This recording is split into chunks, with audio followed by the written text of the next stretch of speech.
A circular sent out by the Indian Institute of Management, Bangalore, asking students to submit their names in Hindi has now sparked off a debate on the imposition of Hindi at the campus. An email sent by the institute to its postgraduate students on January 29th asked the students to validate their names in Hindi and confirm so that it can be printed on their transcripts.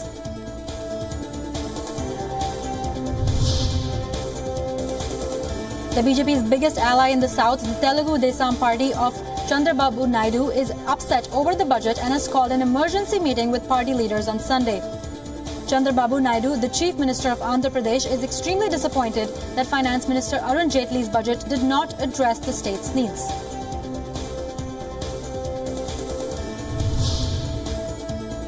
The actor-turned-politician Shatrughan Sinha tweeted about the BJP's defeat in the Rajasthan by-polls, said that the state had become the first to give the BJP triple talaq.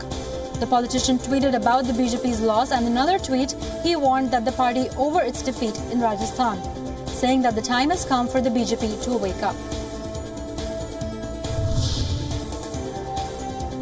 Suggesting a way for reconciliation to resolve the cross-border tension in Jammu and Kashmir, the Chief Minister Mehbooba Mufti appealed to open up more links with Pakistan-occupied Kashmir.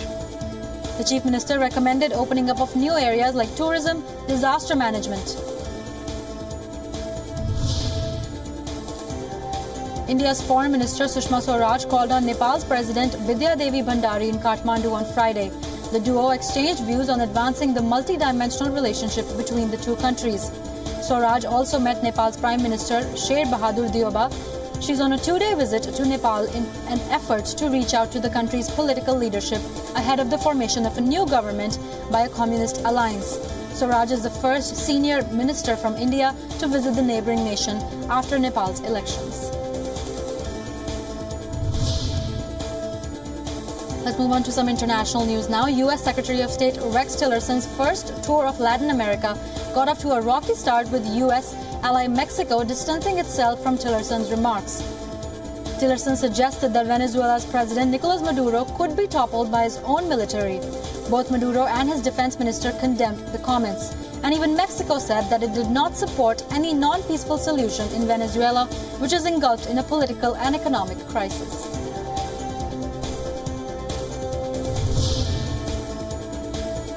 A British politician broke up a scuffle after masked hecklers interrupted a talk that he was giving in West England.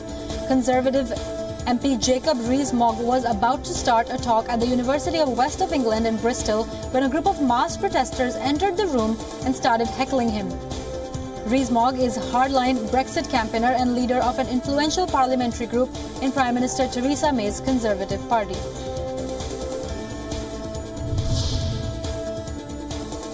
The United States Secretary of Defense James Mattis hosted his Ukrainian counterparts, Ukrainian Defense Minister Stepan Poltorak, at the Pentagon on Friday. Mattis reaffirmed American commitment to Ukraine in the face of what he described as Russian aggression. Poltorak thanked Mattis and the United States for approving the supplying of the Ukrainian army with military equipment. The Trump administration has increased pressure on Russia over Ukraine and have authorized the supply of new weapons to Kyiv, which is locked in war with pro-Russian separatists in eastern Ukraine. Ahead of the Global Education Conference in Senegal, French President Emmanuel Macron and Senegal's President Macky Sall participated in a ribbon-cutting ceremony. The school opening was one of the events ahead of the fundraising conference aimed at highlighting the need to fund education. The governments of Senegal and France are co-hosting the Global Partnership for Education, an initiative that supports 65 developing countries to ensure basic education for every child. Macron told the financing conference that France would pledge 200 million euros to support the International Education Fund.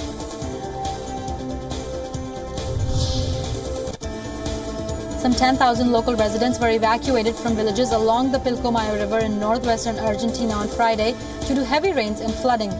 The Pilcomayo, located in Salta, rose rapidly overnight after unusually heavy rains. Local authorities carried out a massive evacuation, shuttling residents to shelters. Officials have said that the river has risen 6 meters and is expected to continue rising over the next 4 days.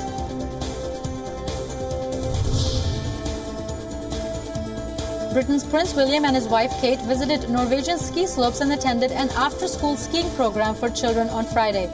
Prince William and Kate flew to Norway on the final leg of a Nordic trip.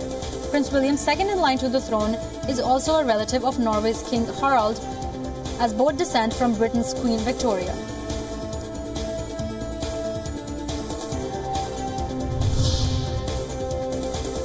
Residents in South Africa's largest city, Cape Town, have been ordered not to exceed 50 litres of water per person per day, as officials are worried that taps could run dry by mid-April.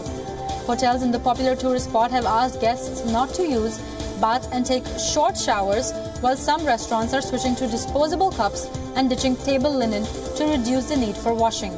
The crisis is not unique to Cape Town. Other parts of the country are seeing water supplies drop to worrying lows, such as in the sugarcane-producing province of KwaZulu-Natal and a swath of South Africa's maize belt, which has been hit by the drought. According to the United Nations, water scarcity already affects more than 40% of the world's population and is expected to rise.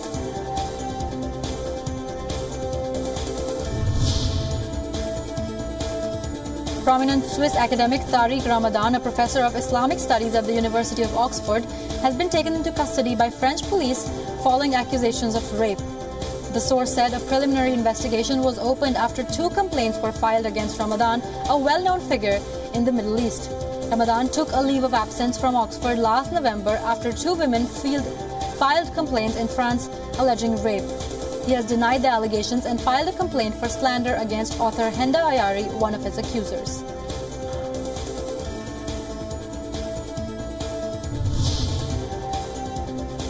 Costa Rica's presidential candidates wrapped up their campaigns with a final debate in a race where an evangelical Christian singer led the polls. 43-year-old Federico Alvarado is a congressman and Christian singer representing the National Restoration Party. Out of 3 candidates who support same-sex marriage, the most likely to reach a second round is Carlos Alvarado, a former labor minister and an ally of President Luis Guillermo Solís.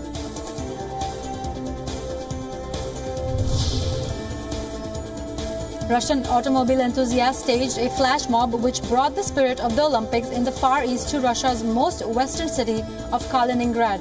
Almost 100 cars gathered and formed the 5 Olympic rings and the word Russia with their lights.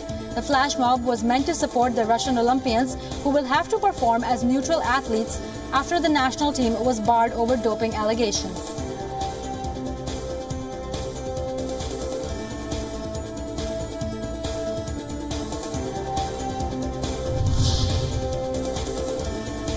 Thrill seekers can now leap off Jebel Jais mountain on what's classified as the world's longest zip line. The Jebel Jais flight zip line measures 2.83 kilometers. Guinness World Records officials awarded the zip line in Ras Al Khaimah with the title on Wednesday, a day before the high-flying attraction opened to the public. Riders are suspended above the mountain as they glide past rocky terrain at speeds between 120 and 150 kilometers per hour.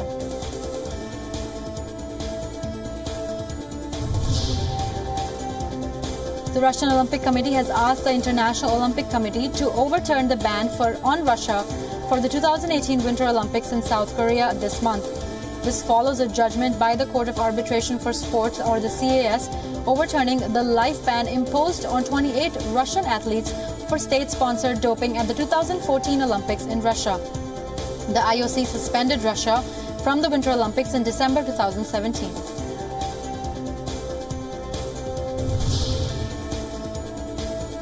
And now some news from the entertainment world. Shah Rukh Khan took to Twitter to share a picture with his co-stars Anushka Sharma and Katrina Kaif from the upcoming film Zero. He tweeted, "Best memories begin with insane ideas. Girls taking me along for a ride called Zero." SRK will be seen playing a dwarf in the Anand L. Rai directorial, which is scheduled to release on December 21st.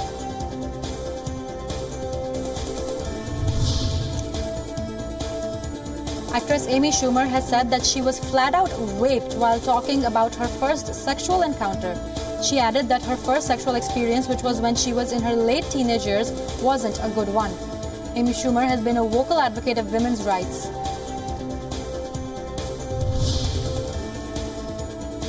Actor Jim Carrey won't face trial over the suicide of his ex-girlfriend Katharina White in 2015 as the charges against him have been dismissed. Catriona's estranged mother and ex-husband had filed a lawsuit against Carey, accusing him of giving her prescription drugs and multiple sexually transmitted diseases.